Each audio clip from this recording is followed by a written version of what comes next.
जीवन की प्रत्येक क्रिया तंत्रोक्त क्रिया है। यह प्रकृति, यह तारा मंडल, मनुष्य का संबंध, चरित्र, विचार, भावनाएं, सब कुछ तो तंत्र से ही चल रहा है, जिसे हम जीवन तंत्र कहते हैं। जीवन में कोई घटना आपको सूचना देकर नहीं आता है, क्योंकि सामान्य व्यक्ति में इतना अधिक सामर्थ्य नहीं होता है कि वह काल के गति को पहचान सके, भविष्य का उसको ज्ञान हो, समय चक्र उसके अधीन हो, ये बातें संभव ही नहीं।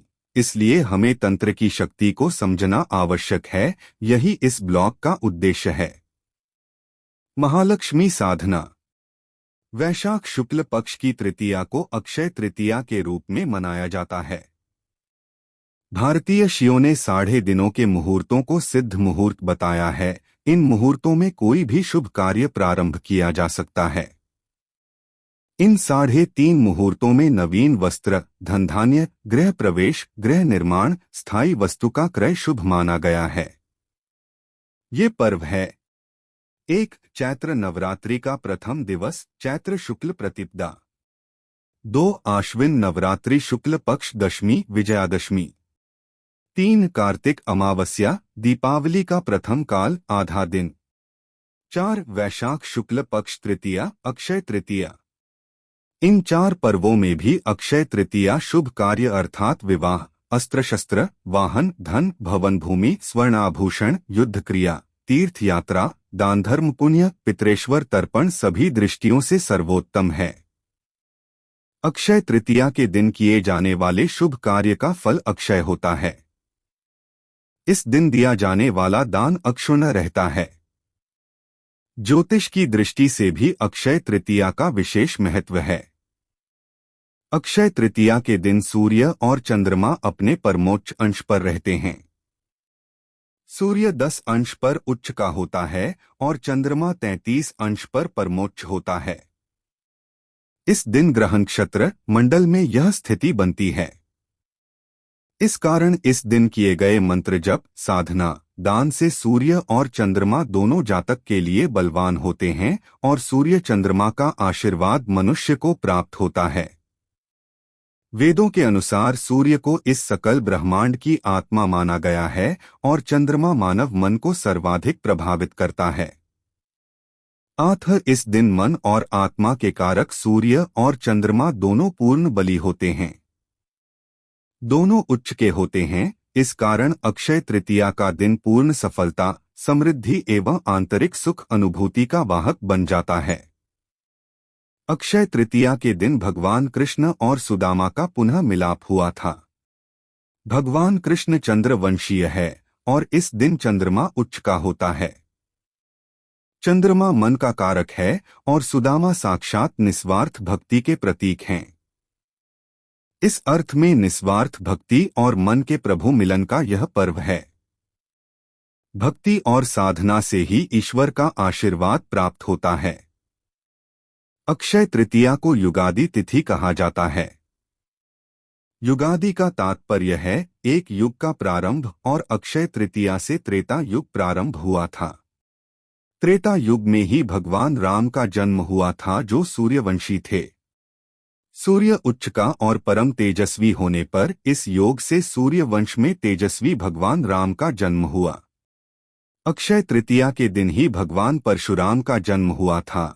भगवान परशुराम के बारे में कहा जाता है कि उन्होंने पृथ्वी को 21 बार क्षत्रिय रहित किया था। शास्त्रों में सही वर्णन है, क्षत्रिय से तात्पर्य किसी जाति से नहीं है। प्रत्येक मनुष्य में 3 गुण सत्व, रजस और तमस प्रधान होते हैं।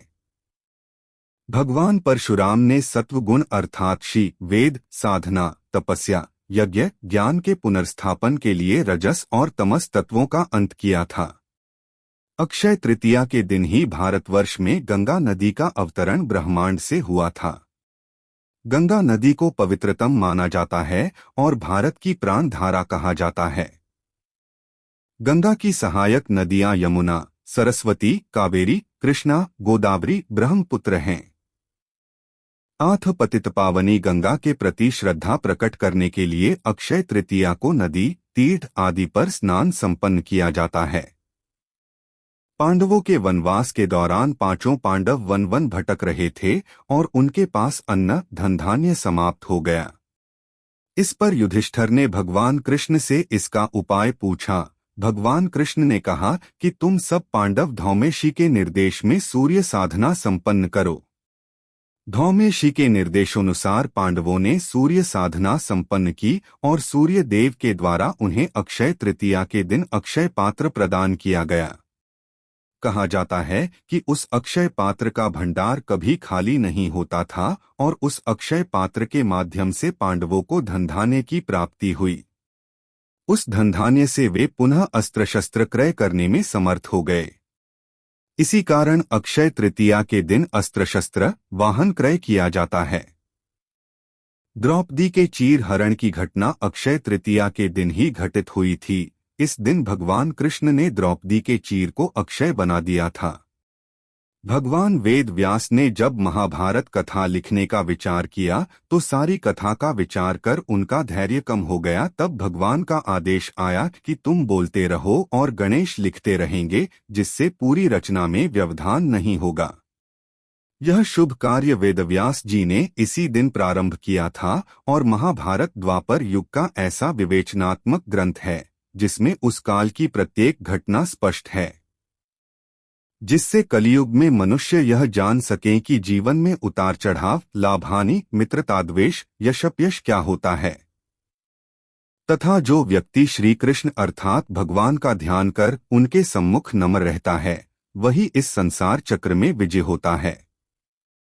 अक्षय तृतीया के दिन ही श्री बलराम का जन्म हुआ था, जो कि भगवान श्री कृष्ण के बड़े भाई थे और उनका शस्त्रहल था। श्री गर्ग उनका नाम राम रखना चाहते थे। लोगों ने कहा कि भगवान राम तो त्रेता युग में हुए हैं। तब श्री ने कहा कि इस बालक में अतुलित बल होगा, इस कारण संसार में यह बलराम के नाम से जाना जाएगा। बलराम का दूसरा नाम हलस्त्र होने के कारण हलायुध तथा अद्भुत संगठन शक्ति के कारण संकर्षण होगा। बलराम को शेषनाग का अवतार भी माना गया है। इसके पीछे कथा यह है कि लक्ष्मण ने त्रेता युग में भगवान राम की बहुत सेवा की और भगवान राम ने यह वरदान दिया कि इस जन्म में तुमने मेरी बहुत सेवा की है, अगले जन्म में तुम मेरे बड़े भाई होगे और मैं तुम्हारा छोटा भाई बनकर तुम्हारी सेवा करूंगा। अक्षय तृतीया के दिन ही भगवान शिव ने देवी लक्ष्मी को जगत की संपत्ति का संरक्षक नियुक्त किया था। इसीलिए भगवती लक्ष्मी के प्रति श्रद्धा व्यक्त करने के लिए इस दिन स्वर्ण आभूषण, भूमि, भवन इत्यादि क्रय करने का विशेष महत्व है। अन्नपूर्णा अन्न की देवी है और यह देवी पार्वती का अवतार हैं। इनका निवास प्रत्येक मनुष्य और देवताओं के घर में है। एक पौराणिक प्रसंग में एक भिक्षुक के वेश में भगवान शिव ने देवताओं से प्रश्न किया कि इस जगत में भिक्षुकों का पेट कौन भरेगा। तो देवताओं ने कहा, भगवती पार्वती का स्वरूप अन्नपूर्णा जिसके घर में स्थापित रहेगी वहां किसी भी प्रकार की क्षुधा, भूख नहीं रहेगी और खानपान का भंडार सदैव भरा रहेगा। उसके घर से कोई खाली पेट नहीं लौटेगा। इस दिन भगवान शिव ने देवी लक्ष्मी को धन के रूप में स्थापित किया। अन्न और धन दोनों लक्ष्मी का स्वरूप हैं। जिस घर में अन्न की पूजा अर्थात देवी पार्वती के स्वरूप अन्नपूर्णा की पूजा और देवी लक्ष्मी के स्वरूप धन लक्ष्मी का स्थापन होता है, वह गृहस्थ सद्गृहस्थ कहा जाता है और उसके निवास में सब ओर से परिपूर्णता रहती है। इसीलिए अक्षय तृतीया के दिन अन्नपूर्णा लक्ष्मी का स्थापन विशेष रूप से किया जाता है। इस जगत में 12 प्रकार के दान श्रेष्ठतम माने गए हैं। ये हैं गौ, भूमि, तिल, स्वर्ण, घी, वस्त्र, धान्य, गुड़, चांदी, नमक, शहद और कन्या है। अक्षय तृतीया इन सारी वस्तुओं को दान करने का श्रेष्ठतम पर्व है। इन वस्तुओं का दान करने से मनुष्य को विशेष फल प्राप्त होता है। इस संसार में परिपूर्णता और शांति सौभाग्य का सद्व्यवहार दान से ही प्राप्त होता है। दान से संभाव की उत्पत्ति होती है। विवाह संस्कार में कन्या दान किया जाता है। पिता अपनी पुत्री का कन्यादान संस्कार कर दूसरे घर में लक्ष्मी के रूप में भेजता है। इस कारण अक्षय तृतीया कन्यादान अर्थात विवाह का सर्वश्रेष्ठ मुहूर्त है। सार रूप में अक्षय तृतीया श्रेष्ठतम पर्व है। इस दिन साधक को शिव साधना, गुरु साधना, कुबेर साधना, अन्नपूर्णा लक्ष्मी साधना के साथ साथ दानयज्ञ अवश्य ही संपन्न करना चाहिए। जो साधक अक्षय तृतीया के दिन भी साधना नहीं करता है, उसे दुर्भाग्यशाली ही कहा जा सकता है। उसके भाग्य को तो शिव भी ठीक नहीं कर सकते हैं। ये से महान पर्व पर लक्ष्मी साधना करना ही जीवन में योग्य है, क्योंकि आज के युग में धन से संबंधित बाधाएं बहुत सारी है और धनधान्य ऐश्वर्य प्राप्त करता आवश्यक है। आज सभी के लिए एक उत्तम लक्ष्मी साधना दे रहा हूँ, जिसका प्रभाव जीवन में देखने मिलता है और साधक के जीवन में मां लक्ष्मी जी के कृपा से धनधान्य ऐश्वर्य की प्राप्ति संभव है। साधना विधान। सर्वप्रथम किसी लकड़ी के बाजोट पर पीले स्वर्णीय रंग का वस्त्र बिछाए। यहाँ पीले स्वर्णीय वस्त्र का महत्व है क्योंकि हमारा जीवन स्वर्ण की तरह उज्जवल हो और जीवन में धन प्राप्ति में रुकावट न आए। बाजोट पर मां का भव्य चित्र स्थापित करे। एक ऐसा चित्र जिसमें दो हाथी मां पर जल वर्षाव कर रहे हो और मां कमल पर विराजमान हो। सामने घी का दीपक लगाए और गुलाब के धूप बत्ती से वातावरण को गुलाब के सुगंध से आनंदित करे। मां को घर पर बने हुए मीठे पदार्थ का भोग लगाएं। उनके श्री चरणों में गुलाब या कमल का पुष्प चढ़ाएं।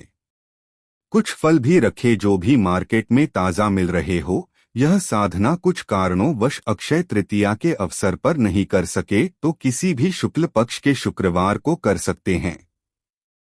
साधना में मंत्र जाप हेतु कमलगट्टे की माला या स्फटिक माला का ही प्रयोग करे। घर में श्रीयंत्र हो तो उसका भी पूजन करे। आपके पास माला होना जरूरी है। अगर माला ना हो तो अपने शहर के किसी भी मार्केट से माला स्वयं खरीदे और अगर वहां किसी भी प्रकार का श्रीयंत्र मिलता हो तो वह भी खरीद लेना उत्तम कार्य है। इस ब्लॉग पर माला और यंत्र प्राण प्रतिष्ठा विधान दिया हुआ है। उसी के माध्यम से माला और श्रीयंत्र को प्राण प्रतिष्ठित अवश्य करे ताकि साधना में पूर्ण सफलता प्राप्त हो। सर्वप्रथम हाथ जोड़कर मां का ध्यान करे। ध्यान। अरुणकमल संस्था तद्रजः पुंजवर्णा करकमलधृतेष्टा भीतियुग्माम्बुजाच मणिमुकुट विचित्रालंकृता कल्पजालैर्भवतु भुवन माता सत्तं श्रियः श्रियेन। अब मन में मंत्रों का उच्चारण करते हुए मां का मानसिक पूजन करे और साथ में मन में यह भावना भी रखे कि मंत्रों में दिए हुए संबंधित वस्तुओं को मां के समक्ष मानसिक रूप से चढ़ा रहे हैं। मानसिक पूजन है। लम पृथ्वी तत्वात्वकं गंधन श्रीमहालक्ष्मी प्रीत्ये समर्पयामि नमः। ह आकाश तत्वात्वकं पुष्पं श्रीमहालक्ष्मी प्रीत्ये समर्पयामि नमः। यह वायु तत्वात्वकं धूपं श्रीमहालक्ष्मी प्रीत्ये घ्रापयामि नमः। र अग्नि तत्वात्वकं दीपं श्रीमहालक्ष्मी प्रीत्ये दर्शयामि नमः। वन जल तत्वात्वकं नैवेद्यं श्रीमहालक्ष्मी प्रीत्ये निवेद्यामि नमः। सन सर्वतत्वात्वकं तांबूलं श्रीमहालक्ष्मी प्रीत्ये समर्पयामि नमः। महालक्ष्मी मंत्र। श्री हरि श्री महालक्ष्मै नमः। मंत्र दिखने में छोटा है परंतु यह एक उत्तम प्रभावशाली मंत्र है। इस मंत्र का कम से कम 21 माला जाप 11 दिनों तक करना एक श्रेष्ठ क्रिया है। हो सके तो 12वें दिन श्री हरि श्री महालक्ष्मै नमः स्वाहा मंत्र बोलते हुए अग्नि में घी की आहुतियां दे। आहुति हेतु मंत्र संख्या निश्चित होती है, परंतु आप चाहे तो 108 बार मंत्र बोलकर भी आहुति दे सकते हैं, परंतु संभव हो तो 21 माला मंत्र जाप करते हुए अवश्य ही आहुतियां दे सकते हैं।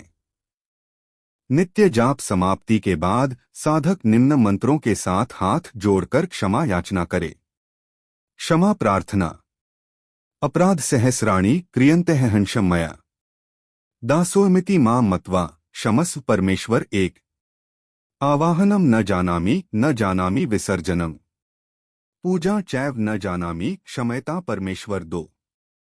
मंत्रहीनम क्रियाहीनम भक्तिहीनम सुरेश्वर यत्पूजितम मया देव परिपूर्णम तदस्तु मे तीन।